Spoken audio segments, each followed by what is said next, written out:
Vous regardez M6 Info. Dans l'actualité de ce samedi également, ces alertes en Californie. Un puissant séisme de 7,1 sur l'échelle de Richter a ébranlé le sud de l'État hier soir. Il est 11 fois plus puissant que la secousse enregistrée la veille. Il a provoqué des incendies, des fuites de gaz, a fait quelques blessés et surtout, il interroge, est-ce l'annonce du Big One? Irène Candel. Hier, début de soirée en Californie, le sol tremble. L'eau de cette piscine se gonfle de vagues devant des riverains impressionnés. Nous sommes à Ridgecrest, à l'épicentre du séisme.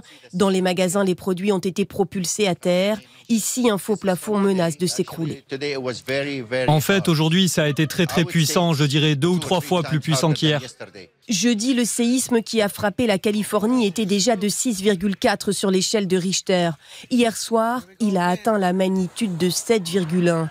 Il a été ressenti très loin, jusqu'à Los Angeles, à 250 km de là. Il est 20h21, un tremblement de terre est en cours, il faut que nous allions sous le bureau. Ces journalistes, comme tous les habitants de la zone, appliquent les consignes de sécurité.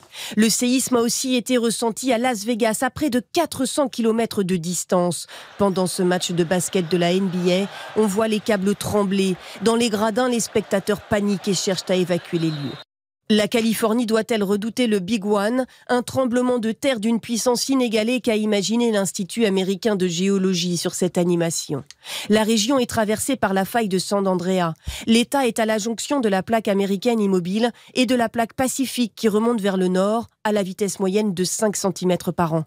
Les forces qui s'affrontent accumulent une pression phénoménale qui se libère lors des séismes. Une réplique de moindre importance a été enregistrée ce matin. Les sismologues tentent de dessiner un scénario. La faille grandit, il y a eu une première avancée avec le premier séisme, une autre avec la réplique de ce matin, et il y en aura d'autres. Aucun mort n'est à déplorer, mais on compte plusieurs blessés et des dommages matériels importants. Le séisme a entraîné des ruptures de conduite de gaz et provoqué des incendies.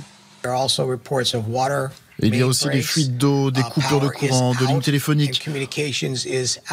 On nous a aussi signalé un immeuble effondré. Si l'on sait que statistiquement la région doit se préparer au pire, il est impossible de prévoir les séismes et encore moins leur intensité.